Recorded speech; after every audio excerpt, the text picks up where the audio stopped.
Vandana Gopikumar, founder of the Banyan, Treatment and Care for the Mentally Ill, Chennai, India.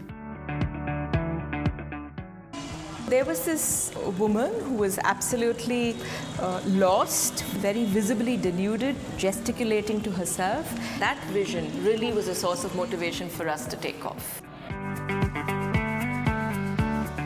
Homeless persons with mental health issues often are exposed to all forms of harm, injury, physical abuse, sexual exploitation, starvation, rarely have access to even the basic amenities, are sleeping rough.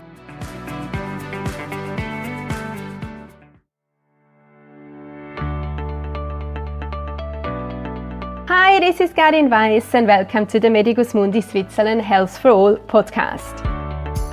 And today we talk with Vandana Gopikumar, a remarkable woman who established in 1993 together with her friend Vaishnavi the Banyan, a non-governmental organization based in Chennai which takes in and provides treatment to mentally ill homeless people, especially women. Today they also run the Banyan Academy of Leadership in Mental Health with a vision to build pillars of research, education, training and advocacy to influence policy change and augment stakeholder collaborations in mental health. Vandana and her team won several awards for their achievements. Hi Vandana, thank you so much for being my guest at the Medicus Mundi Health for All podcast today. Welcome to this episode. Hi Carine, it's such a pleasure and an honor indeed. Thank you for inviting me. When I used to live in rural Haiti, I enjoyed walking through the local market. And one day a woman appeared, half naked, very dirty and shouting something weird, and she seemed totally out of her mind. No one really cared or took notice of her. I thought, what a poor woman. And what went wrong in her life? And I know you experienced the same thing in your country, and you did take notice and you stopped and started to care for women living in the streets and having mental health problems.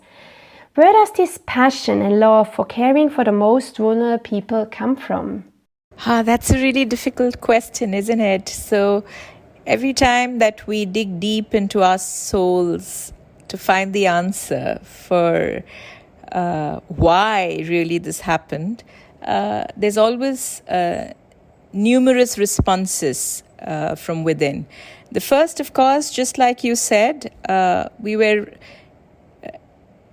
right in front of another woman, just like us, our age, fear in her eyes, in the midst of a sea of humanity, and yes, somehow in a bubble of alienation and loneliness, screaming to be heard with hardly any clothes, obviously with an opportunity to live life like us, and yet sort of living on the margins. And therefore that definitely was a seed and a motivator or a trigger, saying that the world should be an equitable place, there should be justice, and if I can live the way that I do, then this person here should be in a position to do the same.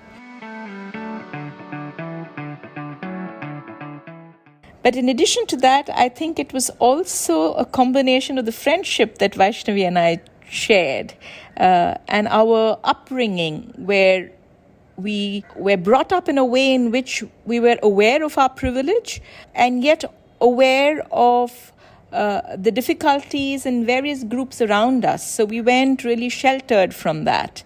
So that exposure in terms of parenting and upbringing, I think, definitely had a huge impact. Essentially, the loneliness and the fear in the woman's eyes, and that thought that I could be the woman, you could be the woman, anybody could be the woman. There's just a very thin line separating me from that person. Very interesting with the thin line, because many people would have similar thoughts as I had with my story in Haiti and feel very compassionate about helping, but in the end would be too afraid to embark on the journey of helping the most vulnerable.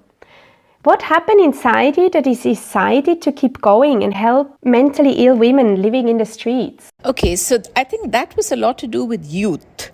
right? So when you're young and when you see somebody like this, you immediately want to respond, which we did. So I had just completed my psychiatric social work, and I was visiting Vaishnavi when we saw this woman. And there was a whole host of other people around. And unfortunately, not in a position to support, not because they didn't care, but because, like you said, they felt compassion but didn't really know what to do, because pathways to care for a group as vulnerable as this weren't really outlined well enough and aren't still outlined well enough, because it is a complex problem, the intersectionality between mental illness and homelessness, right? Or between deprivation, poverty, structural barriers, and mental illness.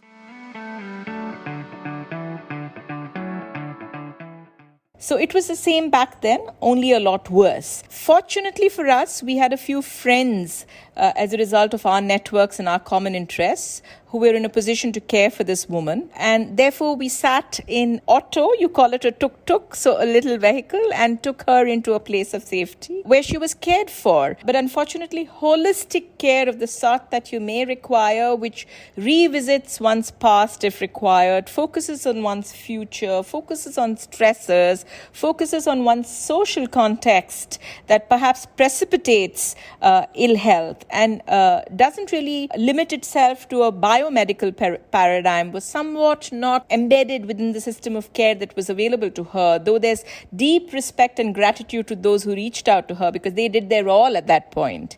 Therefore, when we went, there was a great deal of excitement and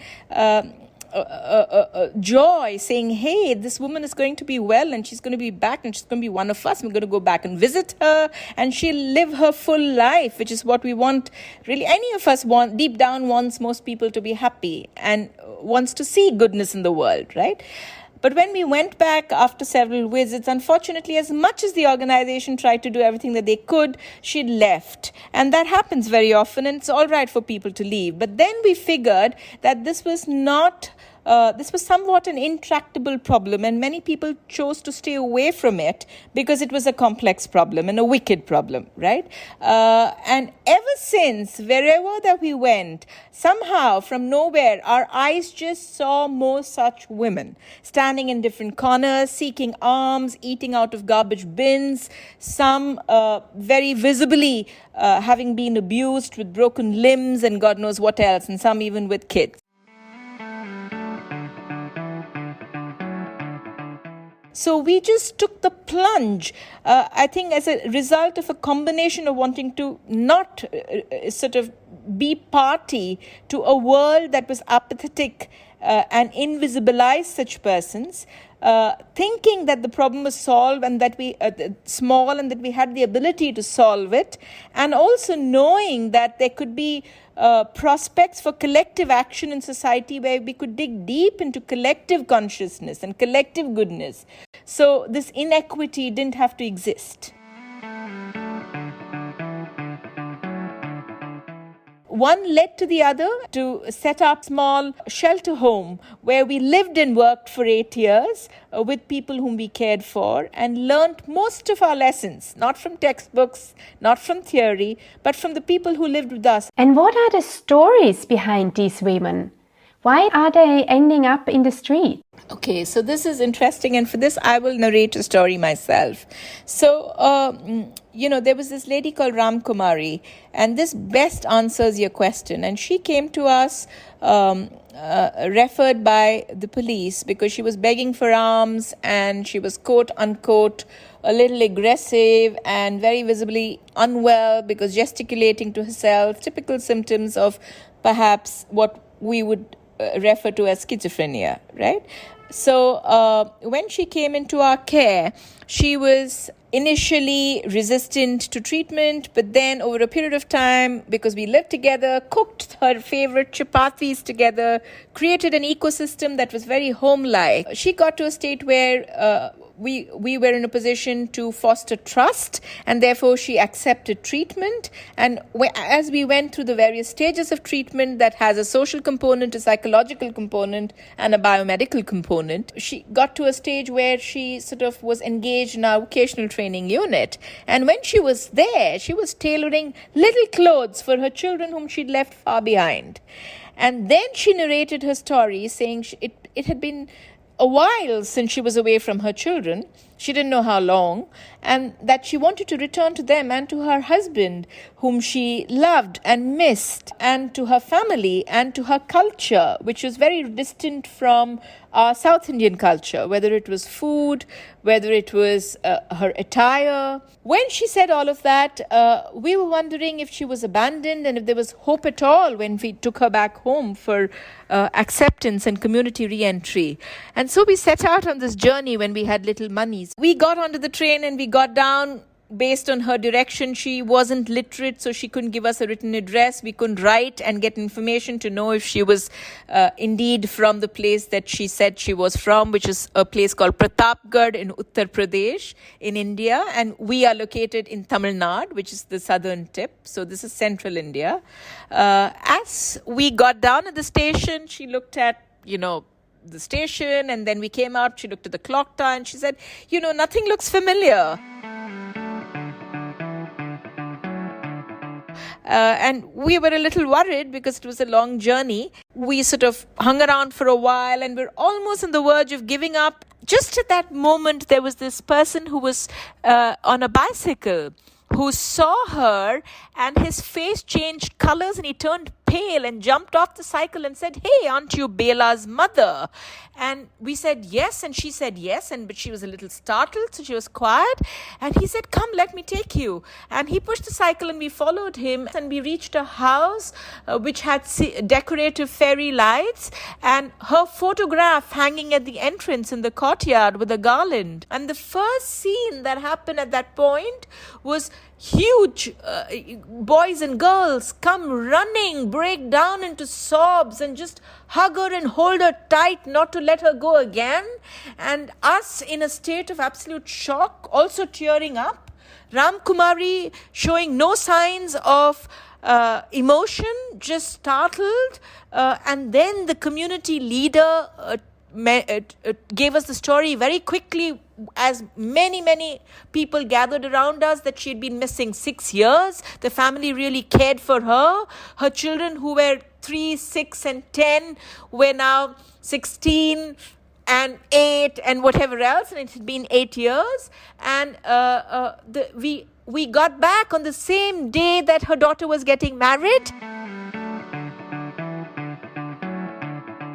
The reason that she had ended up homeless was because lack of access to care was combined with perhaps poverty and high caregiver strain.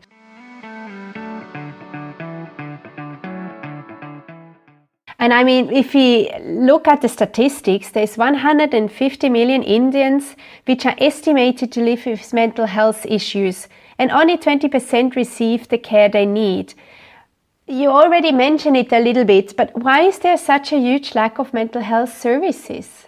So I don't think there's so much a lack of mental health services at the moment, but I think there is a lack of appropriateness in the sort of care that's provided.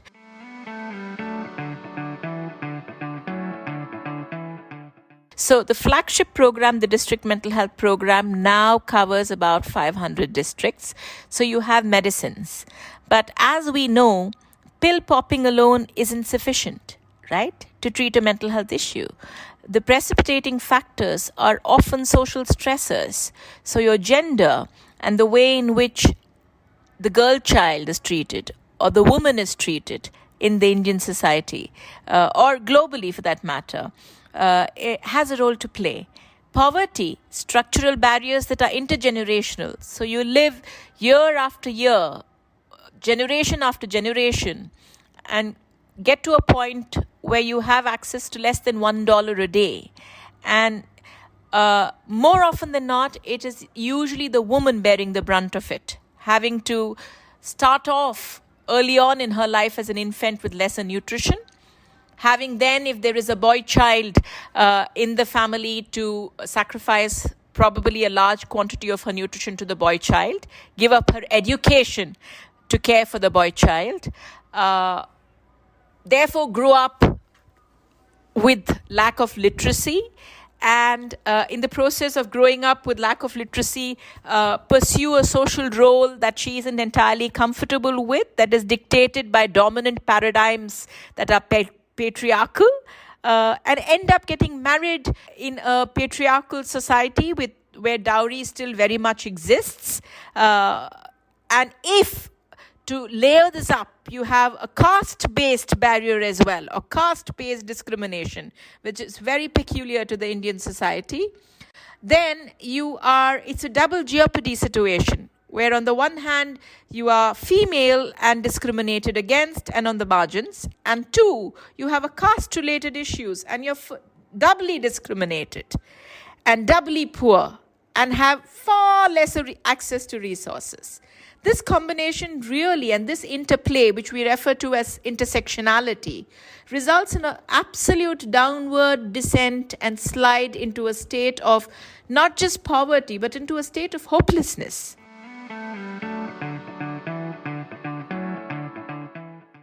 We haven't integrated the social, we haven't integrated the psychological. So you still have, for every 1 lakh or 1 million, only 1 or 2 psychologists or 1 or 2 social workers, right? And that deficit is large, because if you don't fix the foundation on which you build your society, if inequities exist right from the word go, how can distress not exist? And where distress exists and where hopelessness exists, how can mental health be an active part of such a society? Is mental health stigmatized in your country? I think mental health is stigmatized globally, as is caste, right? So what is caste in our country is probably race in rest of the world, right? So as much as you have people of a particular caste ostracized here, you equally have people of different ethnicities and different racial backgrounds being stigmatized and ostracized in different parts of the world. Street homelessness is common globally. So I would think that privilege and the lack of it is really the mediating factor. That could be race or caste, that could be gender or poverty. But this intersectionality stigmatizes the person, and mental health only tops it up. In 1993, this psychiatric social worker and her best friend decided to create the Banyan. It's a one-of-a-kind women's shelter.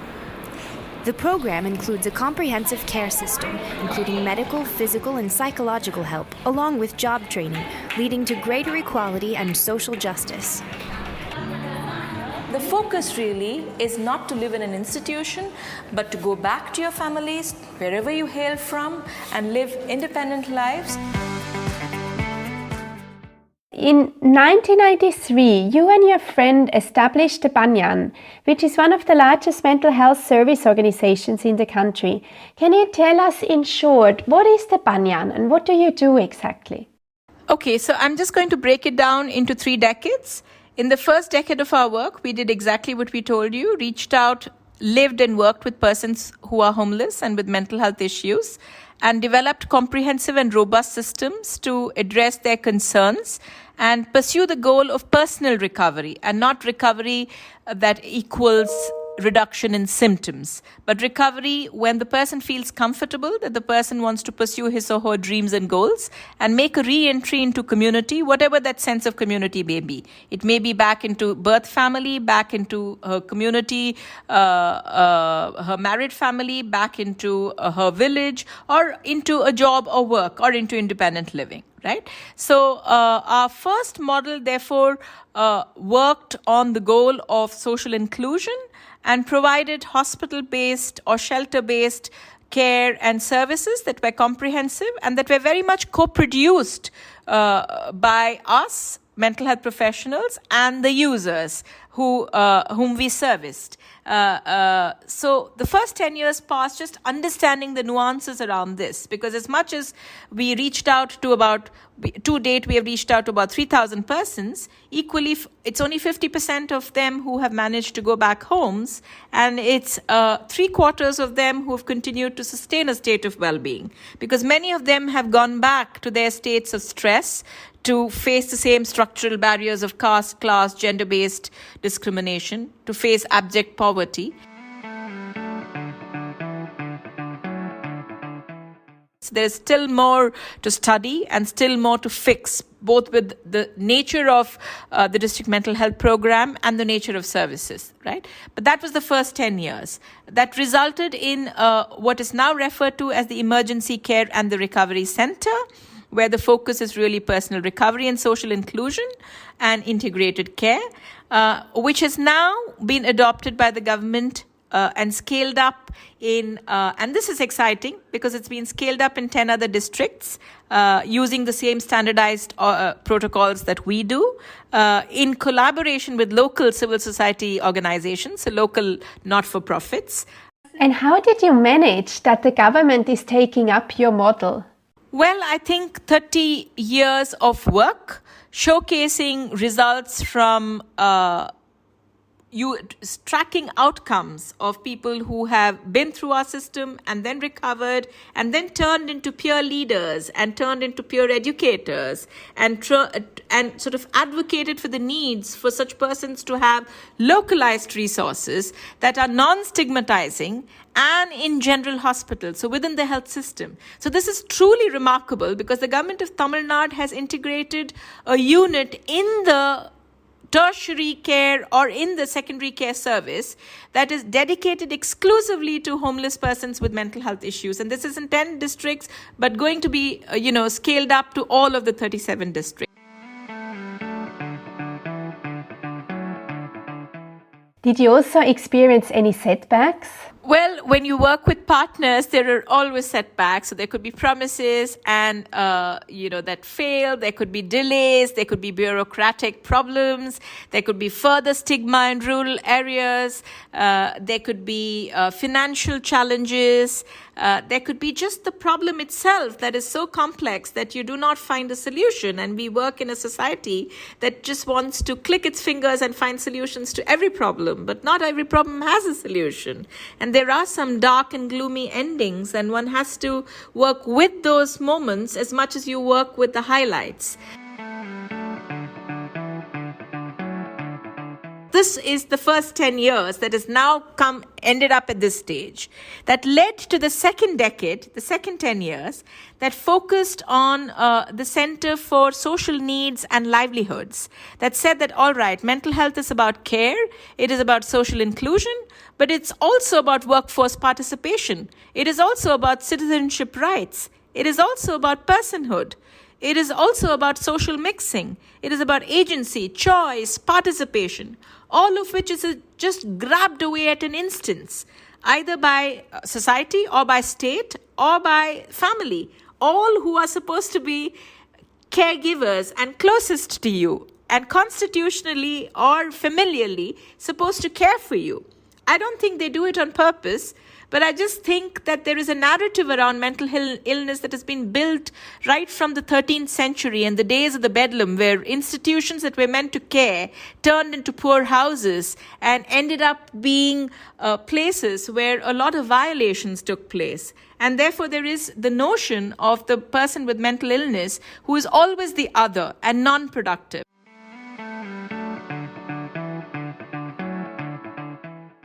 And not the person who's really wiser, and wiser because the person has been through profound experiences that have resulted in a great deal of depth of reflection and therefore understanding of a varied range of emotions. Right? So this center, therefore, makes sure that we tap into the government's resources for social entitlements, so we're able to fight poverty and caregiver strain, and also ensure that there is access to livelihood so people are working. Because women who aren't working, or men who aren't working for that matter, are not just not having a means of livelihoods and self-reliance, and that is, again, sort of stigmatizing in a way because you become dependent, but also not given the chance really to participate and mix with other people. Where do you take the strength to keep going? Or how do you fill up your batteries to really keep going for your vision and for your dreams? I just feel that our strength comes from these people who reject pity, who reject patronizing, and who come from a position of feeling hope, and hope in a very kind way, goals in a very kind way, and the pathways to find those in a very collaborative way. So I think that gives us the strength, that gives us the hope, and also our own lived experience, because I am a person who lives with bipolar disorder, as is my colleague, Vaishnavi, who lives with depression. So there is somehow greater insight and greater understanding, probably because there's kinship amongst us as a group, where we understand our experiences better because we have lived it and we have seen the othering and experienced it. What are your aspirations for the future? What we are doing now is that we have won a grant to take this to scale.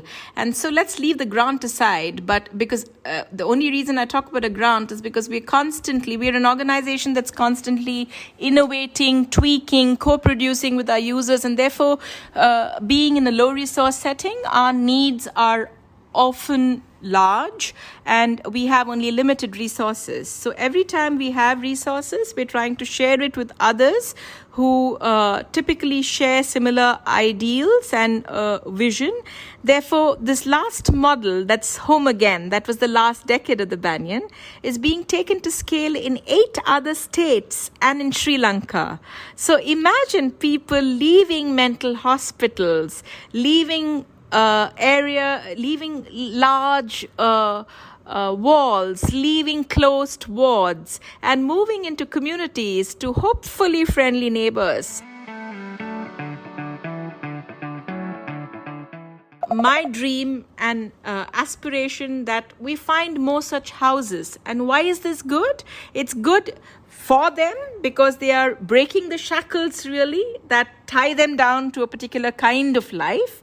But more importantly, it's also good for society because society learns from others who can teach them a lot. Society breaks not just this disability-related stigma, but also breaks caste and gender-related stereotypes. Because suddenly you have a woman-led household and so many women-led households because they're in regular neighborhoods. So this really is my dream, that our society is interspersed with different kinds of people. People learn different ways to express your madness, and madness not in the typical, stereotypical, bad, violent, messy way, but madness in a beautiful way, where you're able to just shine through and be yourself and experience your authenticity and share that with others in very real conversations that matter.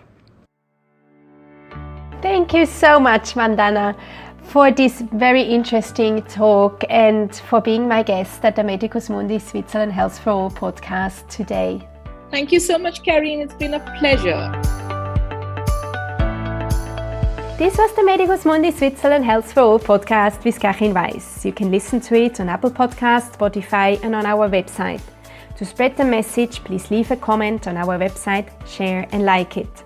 Stay tuned and watch out for the next episode on mental health.